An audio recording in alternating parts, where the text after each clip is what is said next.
Hello everyone, welcome back. तो finally अब exams और वो जो एग्ज़ाम्स की सीज़न वाली खुशबू होती है ना, वो आना शुरू हो गई है। और एक डर भी कहीं ना कहीं हमारे दिमाग में इसमें बैठा सा जा रहा है कि एग्ज़ाम्स आ रहे हैं तो प्रेशर आ रहा है, तो थोड़ी थोड़ी सी जो वो चिंताएं हैं कि सिलेबस कैसे कवर होगा और किस तरह से हम लोग सारी चीज़ें मॉक टेस्ट वगैरह सब कुछ कैसे कवर करेंगे। बट साथ ही साथ कहीं ना कहीं एक चीज़ जो है जो बहुत ज़्यादा मनी मन कचोटती है और लगातार जो है आपको परेशान भी करती है, वो होती है छोटी छोटी सी गलतियां जो हम एग्जाम के दौरान करते हैं। चाहे वो मॉक टेस्ट भी दे रहे हो, मॉक टेस्ट में भी वो गलतियां सामने आती हैं और वो गलतियां जो होती हैं बहुत छोटी होती हैं, बट पीड़ा बहुत ज्यादा दे जाती हैं।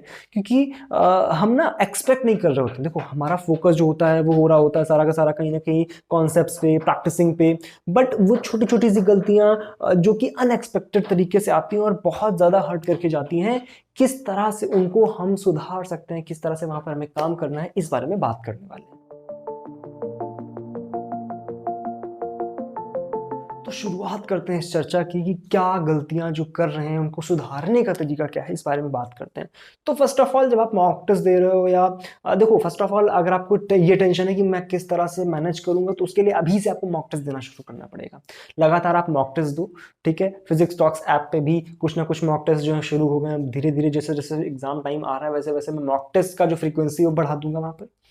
तो अभी आपको करना क्या है कि मॉक टेस्ट देना शुरू करना है। और जब मॉक टेस्ट आप देते हो, तो उसमें जब आप रिजल्ट देख रहे हो, किस तरह का आपका स्कोर आ रहा है, कहाँ कहाँ पर आपने गलतियां करी, किस क्वेश्चन में आपने क्या मिस्टेक करी है, उसका एक पैट आप उसका एक नोट बनाओ। ठीक है, एक रजिस्टर इस तरह से बना लो जिसमें ना आप सिर्फ अपनी गलतियों को लिखोगे कि मैंने इस क्वेश्चन में ये मिस्टेक करी। ये पैटर्न बता रहा हूँ सही करने का, कि मैंने इस क्वेश्चन में, इस पर्टिकुलर सवाल में मैंने ये गलती करी है। उस क्वेश्चन को लिखा हमने। ठीक है, इस तरह से हमने कई सारे जो गलतियां हो उसका एक ढेर बना लिया। ठीक है, अब करना क्या है, उन गलतियों को आप लगातार एक पैटर्न के फॉर्म में समझो।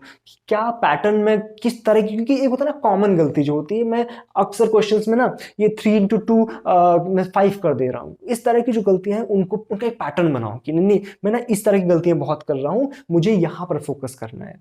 ठीक, एक ही गलतियां होती है जहां पर आप कैलकुलेशन टाइप मिस्टेक करते हो। दूसरी टाइप की जो मिस्टेक होती है जहां पर आप रीडिंग मिस्टेक करते हो। रीडिंग मिस्टेक समझ रहे हो? सपोज दैट आपको स्टेटमेंट दिया गया था which of the four options are correct, या which of the four options are incorrect. ठीक है, मतलब आपको इन चारों ऑप्शंस में से करेक्ट या इनकरेक्ट निकालना है, या आपसे बोल दिया गया विच इज नॉट ट्रू। ठीक है, या बोला गया विच इज ट्रू, तो आपने ट्रू को नॉट ट्रू पढ़ लिया, करेक्ट को इनकरेक्ट पढ़ लिया।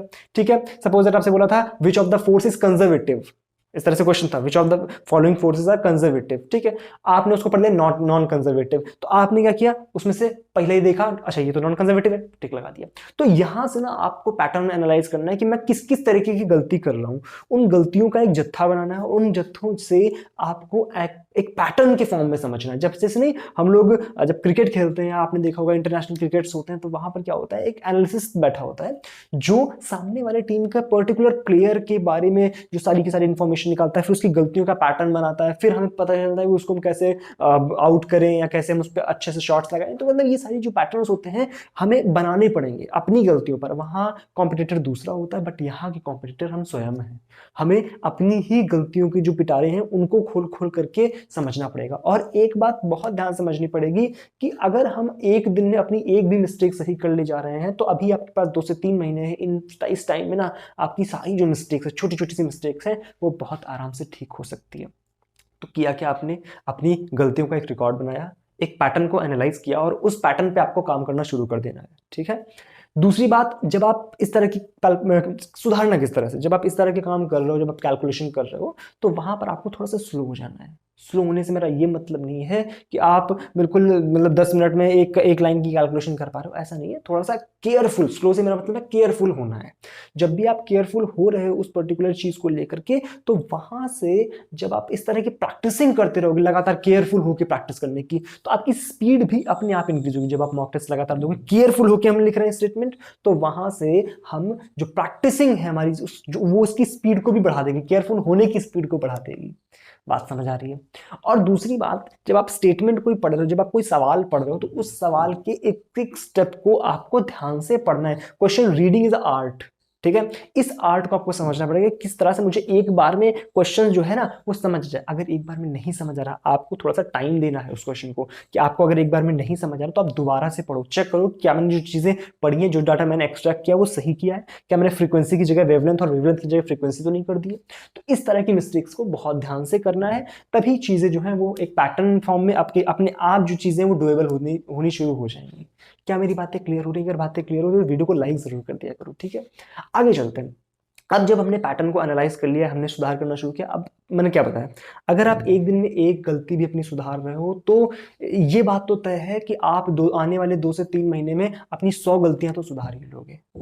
बात समझ रहे हो? तो जब आप पैटर्न फॉर्म में करोगे तो हो सकता है उसमें 4-5 टाइप की गलतियां ना एक ही कैटेगरी में आ जाए, तो उसको समझो कि क्या कैटेगरी और इसको मुझे किस तरह से इंप्रूव करना है। यहां पे आप छोटा सा एक काम और कर सकते हो, क्या कि जो भी आपकी गलतियां आती जा रही, जो भी एक पर्टिकुलर पैटर्न आया है उसको ना छोटे छोटे चिट्स फॉर्म में, छोटे छोटे नोट्स फॉर्म में लिख के जहां भी आप पढ़ते हो, जो भी आपकी स्टडी टेबल है उसके पास में लगा लो, ताकि एक जेंटल रिमाइंडर आपको मिलता रहे। जिस तरह से मेल पे आपको जेंटल रिमाइंडर्स भेजे जाते हैं किसी भी सेशन के या किसी भी चीज के, जिस तरह से ऐप नोटिफिकेशंस आते हैं, उसी तरह से आपके माइंड में भी लगातार वो नोटिफिकेशन जो है वो चलते रहेंगे कि ये गलतियां भाई साहब आपको दोहरानी नहीं है। अगर आप वहां पर एक नोटिफिकेशन फॉर्म में इस तरह से जो भी आपकी गलतियां आप कर रहे हो, ये पैटर्न है, रीड दिस, और ये जो भी चीजें हैं उसको एक नोट फॉर्म में अपने पास में लगा लोगे तो वहां से बहुत ज्यादा हेल्प हो जाती है।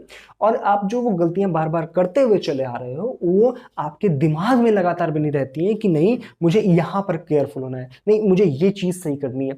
तो वो जब आपके सामने लगातार आपके दिमाग में, जब आप पढ़ रहे हो तो 12 से 13 14 घंटे आपके दिमाग में लगातार वो चल रहा है, जब चल रहा है तो इस तरह की गलतियों करने की जो प्रोबेबिलिटी होती है वो कम हो जाती है। तो आई होप आज की चीजें जो है वो क्लियर हो गई होंगी। अगर कोई डाउट आता है तो नीचे कमेंट सेक्शन में लिख सकते हो या टेलीग्राम ग्रुप पर आकर के आप बोल सकते हो, ठीक है।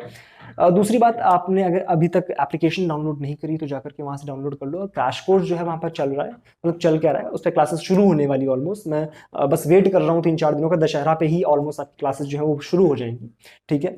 तो दशहरा पे ही अपन रावण दहन के साथ में क्रैश कोर्स की शुरुआत कर देंगे। और जिन लोगों का सवाल था क्रैश कोर्स कब शुरू होगा, तो यही उसका आंसर है कि क्रैश कोर्स जो दशहरे पे शुरू हो रहा है। बहुत शुभ मुहूर्त निकाला है, ठीक है।